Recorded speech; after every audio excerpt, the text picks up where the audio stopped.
Olá, pessoal que acompanha o Papo de Mãe.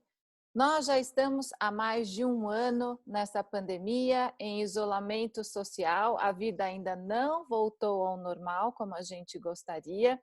E o que a gente tem ouvido aí é que nós, as mães, estamos exaustas.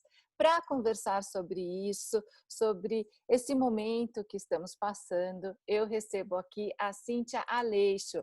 Ela é psicóloga perinatal e parental. Tá aqui a Cíntia. Tudo bem, Cíntia? Tudo ótimo, Mari. E você? Na Tudo medida bem. do possível, né? Pois é, e a Cíntia, ela tem um projeto muito legal chamado Possibilidades Maternas. Vocês já podem conferir no Instagram, @possibilidades maternas. Quero começar até pedindo para a Cíntia explicar o que é uma psicóloga perinatal e parental, Cíntia. Mari, obrigada pelo convite. Eu adoro conversar com você. É sempre uma conversa muito fluida, leve, né? Assim, acessível para todo mundo. A psicologia perinatal é a psicologia que cuida de todos os momentos do parto, desde o momento em que a mulher está gestante, desde o momento em que ela de repente pensa em gestar, né? Pensa em engravidar ou não, quer tomar essa decisão. Então ela busca o serviço de psicologia perinatal para poder se decidir. E aí depois tem todo o momento de transformação hormonal e lógico emocional ao longo da gestação. Depois vem o pós-parto, o puerpério, que é o momento onde a maioria das mulheres hoje estão conhecendo mais, se identificando mais com esse momento, conseguindo localizar ele dentro das próprias vidas e estão cuidando desse momento, porque é aquela fase bem difícil, né, da maternidade, que é o iniciozinho, e principalmente né, com a relação emocional entre ela e o bebê, ou entre ela e, enfim, e todas as suas relações. E a psicologia parental tem a ver com a parentalidade, com o processo de criação, de educação, né, aquele momento em que a gente para e pensa o que eu vou querer aqui plantar nos meus filhos, que tipo de valores que eu quero plantar neles, que tipo de consumo que eu quero trazer para dentro de casa, como é que essa criança vai ser educada, em qual local, o que ela vai absorver, temas, enfim, cuida mais especificamente da criação. Os dois estão muito ligados, né? Uhum. Porque é aquela história, nasce um bebê, nasce uma mãe. As crianças formam a gente em paz, né?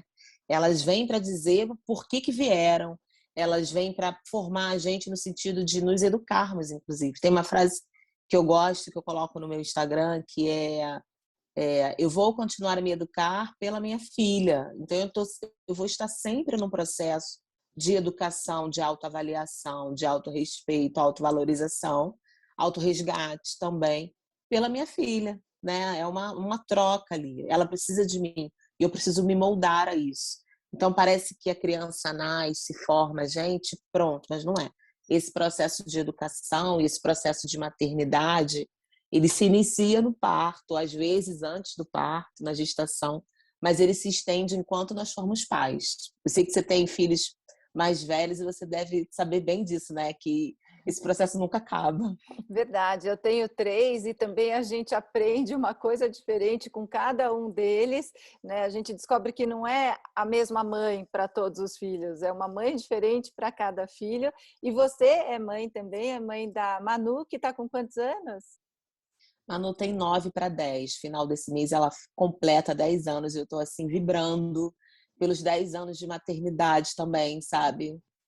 Eu pensei, meu Deus, como é que vai ser os 15 anos, né? Porque se eu estou vibrando com os 10 anos dela, imagina os 15, que tem toda aquela história, aquele estereótipo, né, de data, enfim, marcante.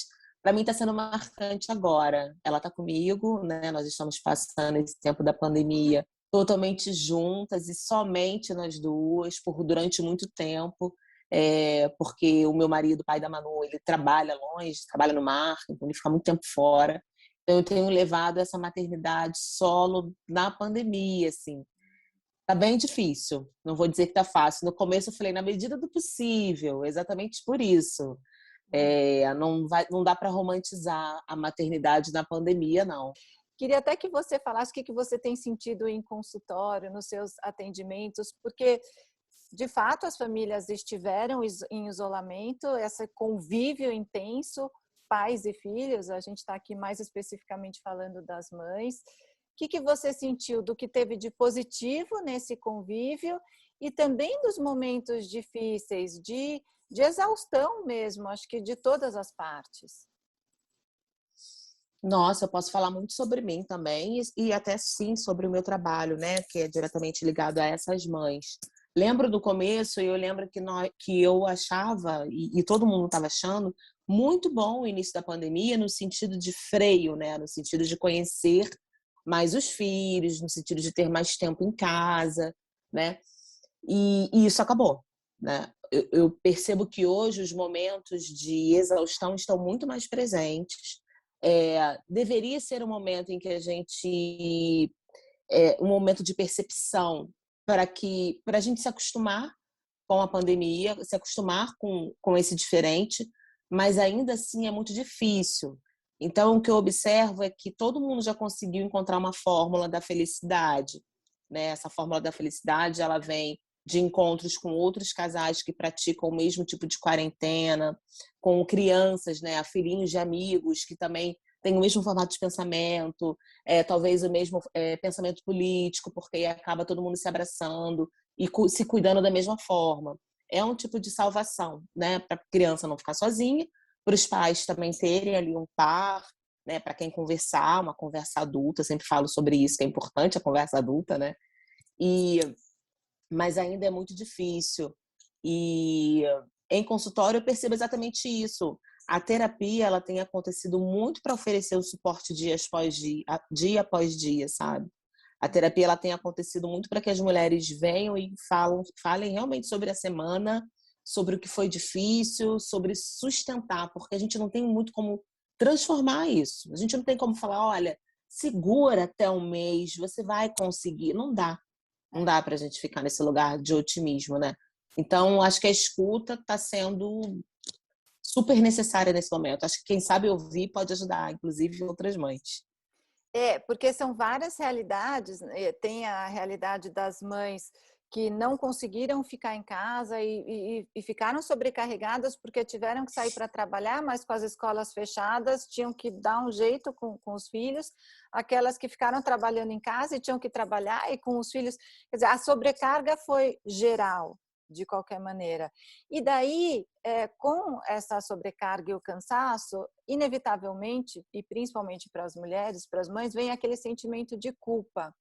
Nesse sentido, que dica você dá, até quando a mãe está ali exausta e acaba até perdendo a paciência com o filho, acaba gritando, ou se sente culpada porque fala, nossa, hoje não, né, não estou a fim daquela brincadeira, ou não quero ficar junto.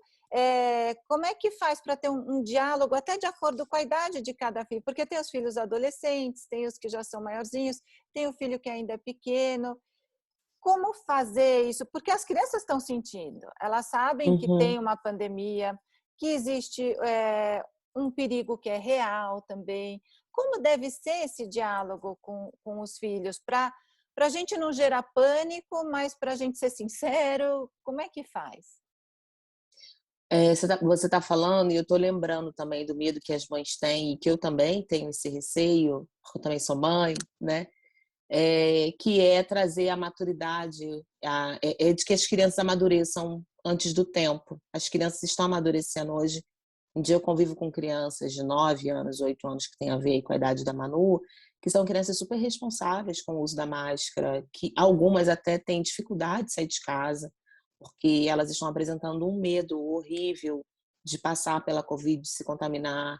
Então, assim, as crianças de hoje de 9 anos não são as mesmas do que da década atrás, uma década atrás, pelo menos, do que as crianças de 2 anos atrás, né? Verdade. E essa é uma realidade, porque é um medo real, é um perigo real de morte, é um contato muito próximo com a morte. E essas crianças estão passando pela primeira vez na vida, a maioria, né, tão próximas da morte. E é muita realidade. E com tudo relacionado à morte, a gente precisa lidar com a verdade. Não temos para onde fugir. Então a culpa ela vai aparecer porque a gente vai precisar ter conversas sérias e maduras com crianças que não deveriam passar por isso no momento, mas nós não estamos escolhendo isso no momento. O mundo pede isso. A doença, a Covid solicita, o vírus solicita isso. Então, partindo do princípio de que nós não temos culpa, não faz sentido algum nos sentirmos culpadas, né? Eu sei que de vez em quando a paciência ela aparece, eu sei que muitas vezes a gente não consegue manter a calma e tá tudo bem perder a calma, tá tudo bem falar um pouco mais alto, sair do trilho, mas tá muito melhor, é muito melhor quando após esses momentos, esses rompantes, a gente consegue de repente tomar uma chuveirada, fazer um café, beber uma água, ir lá e conversar com a criança, olha, você me desculpa, mas eu também estou muito triste, eu também estou muito chateada. A mamãe não queria gritar com você, eu vou fazer de tudo para não gritar de novo. E da mesma forma, entender quando a criança também passar por esses rompantes, porque a criança não fala, olha, mãe, vamos conversar, eu estou triste, eu estou, né, eu quero brincar. É muito difícil que uma criança fale isso, É. né? Algumas falam, mas é muito difícil que isso aconteça. Então a gente precisa observar o comportamento das crianças nas entrelinhas, na agitação, nesse convite para brincar, né, durante muito tempo, nesse interesse por atividades diferentes ou no consumo de alimentação exageradamente. Se a criança está comendo muito doce, se sentindo muita necessidade, isso tudo tem a ver com ansiedade. E o que a gente tem a fazer é o quê? Oferecer atenção, na medida do possível, estar perto, oferecer escuta, aconselhar. Ainda somos as adultas da relação, então a gente ainda tem essa responsabilidade com as crianças. A gente não pode entrar no lugar do descaso, né? No lugar do deixa disso ou do deixa para lá, porque as crianças estão entendendo, ainda assim as pequenas, elas estão entendendo que tem alguma coisa muito errada, que tem algum perigo muito próximo, elas sentem isso. Então a gente não pode camuflar isso, a gente precisa dar vazão para essa sensação, para esses sentimentos que a Covid traz para as nossas vidas, né? E a gente só pode oferecer isso falando sobre isso, ouvindo sobre isso, né? Trazendo temáticas sobre isso dentro de casa. E, Cíntia, para a gente terminar, que dicas você pode dar para as famílias, né, dentro de casa? Como é que a gente faz, na medida do possível, para manter um ambiente mais harmonioso, já que tudo está tão difícil com essa situação? Não sei, no momento das refeições, ou até para tirar um pouco as crianças das telas, para promover momentos em família, dos pais junto com os filhos. O que a gente pode fazer? Mari, eu acho que como está todo mundo muito estressado, muito ansioso, muito preocupado, com muito medo, enfim, está todo mundo com as emoções super afloradas, eu acho que qualquer passo que a gente queira dar dentro de casa, no sentido de trazer as crianças, né, para perto, trazer os pares para perto, é preciso que a gente tenha artimanha para isso, sabedoria, né? Então a gente pode ir criando ambientes antes, sabendo quando já existe uma predisposição para o conflito, né? Então, assim, se eu sei que meus filhos estão assistindo um programa de TV ou estão no computador durante muito tempo, jogando durante muito tempo, e eu preciso que eles desliguem, eu preciso que todo mundo se reúna, jantem juntos, sentem à mesa, enfim. Eu vou criar um artifício para isso antes. Eu vou criar uma solução, uma estratégia, eu vou combinar o horário de saída, o horário de entrada e de saída dos jogos. Eu vou combinar o momento de encontro com a família em casa, que é um momento sem tela, sem a televisão, por exemplo. Eu vou traçando estratégias para que na hora mesmo dos acontecimentos esses conflitos não atrapalhem, né, o que a gente tem de mais valoroso no momento, que é o encontro da família toda dentro de casa. Então, assim, é preciso ter paciência com os erros também, porque eles vão acontecer, mas lidando estrategicamente nesses momentos, eu acho que é uma super solução. É o trabalho preventivo, na verdade, né? É isso aí. Nossa, é sempre uma delícia conversar com você, Cíntia. Eu sempre aprendo bastante. Tenho certeza que você ajudou muito aqui o pessoal que acompanha o Papo de Mãe. E vocês podem acompanhar a Cíntia também no @possibilidades maternas, não é isso, Cíntia? Isso. Obrigada, Mari. Eu também adoro, eu gosto dos nossos encontros, porque a gente consegue ser muito clara, assim. E aqui é a maternidade real, né? Hashtag maternidade real. É Obrigada isso. pelo convite. Um beijo para vocês, tudo de bom, boa sorte e saúde.